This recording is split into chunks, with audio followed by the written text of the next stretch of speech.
दोस्तों नमस्कार, मैं दरभंगा बिहार से। आप लोग कैसे हैं? भगवान का कृपा होगा, आप लोग अच्छे होंगे। मित्रों, हमारे सनातन धर्म में, हमारे हिंदू धर्म में एक एक करके पर्व आ रहे हैं और जा रहे हैं। मतलब अभी तो शुरुआत है, लेकिन समय बीतते आपको भी पता है कि ज़्यादा देर नहीं लगता है। तो मित्रों, बिल्कुल देखिए, रक्षाबंधन बीत गए और रक्षाबंधन के बाद जन्माष्टमी भगवान श्री कृष्ण का वो बीते। उनके बीतने के बाद तीज का महान पर्व वो भी बीत गए और तीज के महान पर्व के बाद अपना जो चौड़चन का पर्व था उस पर्व का भी समाप्ति हो गया।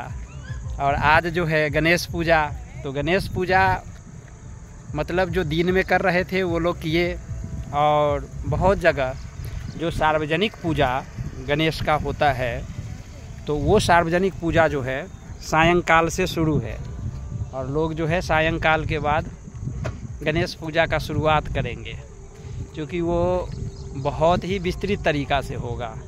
जैसे अपने गाँव में दुर्गा पूजा प्रतिमा स्थापित करके होता है, तो वैसे ही विस्तार पूर्वक जो है गणेश भगवान का पूजा होगा। मित्रों, चूँकि आज गणेश चौथ है और कल जो है वो है ऋषि पंचमी।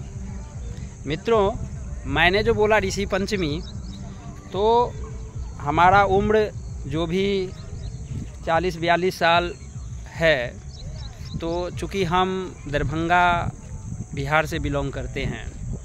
मित्रों, बिल्कुल बीते वर्षों में बहुत आदमी, आपको लगभग कुछ व्यक्ति ही इस ऋषि पंचमी के पूजा के बारे में अब जानते होंगे।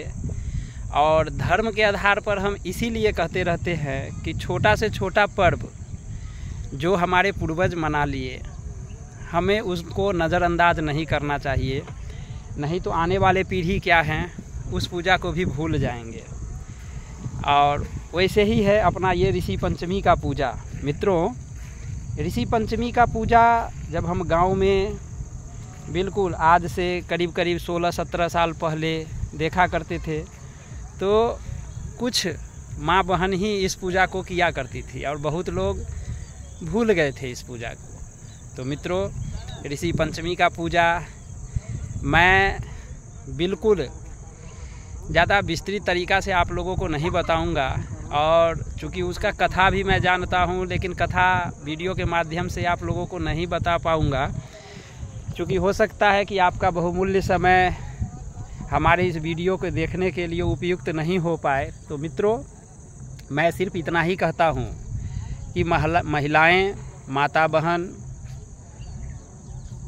एक समय था हमारे पिताजी के समय, दादाजी के समय, जब महिलाएं अशुद्धता को प्राप्त हो जाती थी, जो उनका मासिक धर्म हुआ करता था, तो उस समय बहुत सारे कार्य से वो वंचित रहती थी। बहुत सारे कार्य उनको नहीं करना रहता था, किसी भी चीज़ को स्पर्श नहीं करना रहता था। पूरी नियम निष्ठा के साथ वो उस चीज़ को किया करती थी।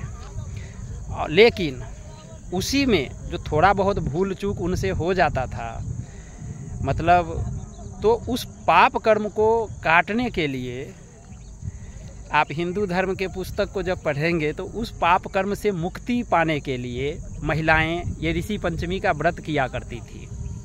मित्रों, ऋषि पंचमी के व्रत में महान ऋषि का पूजा होता है, और तालाब के किनारे, नदी के किनारे माँ बहन जा कर के जो है सो सुबह के समय दातुवन ये सब कर के, स्नान करके, और फिर आकर के ऋषियों का पूजा करके, कथा को सुन करके ब्राह्मण को दक्षिणा देती थी। चूँकि इस पाप कर्म के कारण एक ब्राह्मण थे, वो बहुत दुख पाए। उनकी वाइफ जो थी, ब्राह्मण की पत्नी, वो रजस्वला धर्म में थी। आप रजस्वला धर्म के मतलब समझ गए कि जो मासिक धर्म होता है महिलाओं का, जिस समय वो अपवित्र रहती है, तो कहा जाता है कि प्रथम दिन वो चंडालिनी का रूप है, दूसरी दिन ब्रह्मघातनी, तृतीय दिन धोबिन, और चौथे दिन जाकर के वो पवित्र होती है और बाल धो के स्नान करके फिर शुद्धता को प्राप्त होती है। मित्रों, देखिए, इस वीडियो के माध्यम से आप लोगों को हम कोई गलत संदेश नहीं दे रहे हैं। जैसा हमारा धर्म जैसा हमारा हिंदू धर्म में इस चीज़ का व्याख्या है। मतलब हम हीन दृष्टि से किसी को नहीं देख रहे हैं, लेकिन उस पाप कर्म से मुक्ति पाने के लिए उस समय अगर वो पुरुष को स्पर्श कर दिए, किसी बर्तन को स्पर्श किए, किसी वस्तु को स्पर्श किए जो उस समय उनको नहीं करना चाहिए था, और छोटे छोटे ऐसे पाप कर्म हो जाया करते थे, उसकी मुक्ति के लिए हमारी माँ बहनें इस ऋषि पंचमी के व्रत को किया करती थी।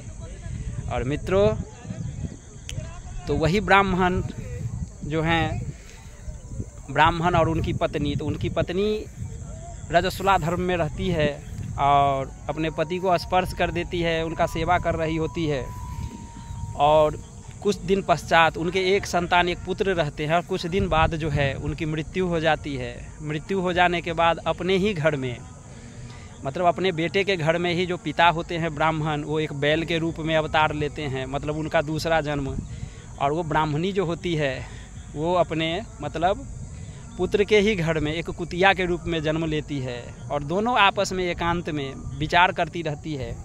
मतलब ब्राह्मण के रूप में जो बैल है वो कुतिया से कहती रहती है कि तुम्हारे पाप कर्म के कारण हमें बैल योनि मिला, और आज हमारा पुत्र ही हमें देखो कि इस प्रकार का कष्ट दे रहा है।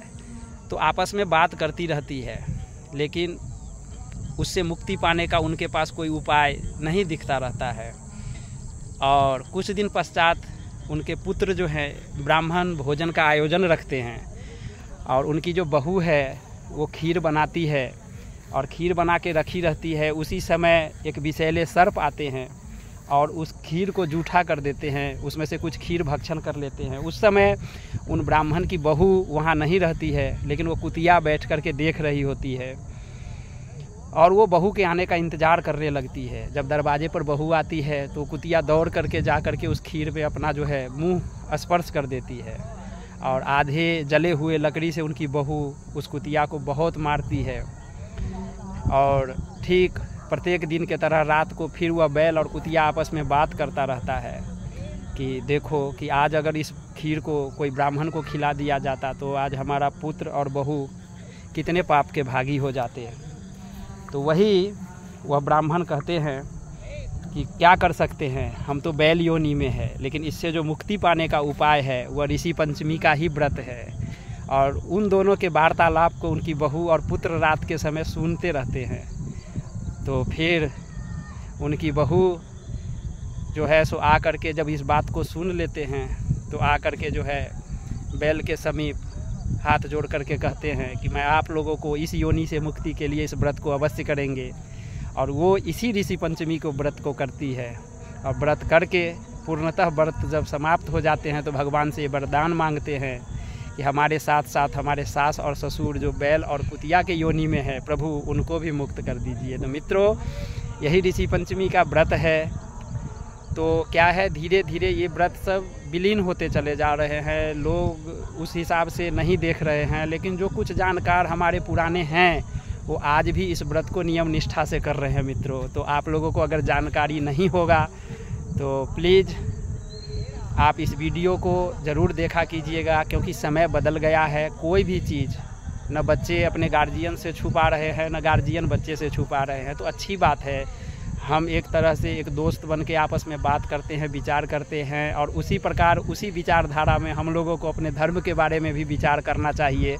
और आप लोगों को अगर ये वीडियो अच्छा लगा है तो प्लीज़ कमेंट कीजिएगा, शेयर कीजिएगा और हमारे चैनल को सब्सक्राइब कीजिएगा। धन्यवाद हमारे मित्रों।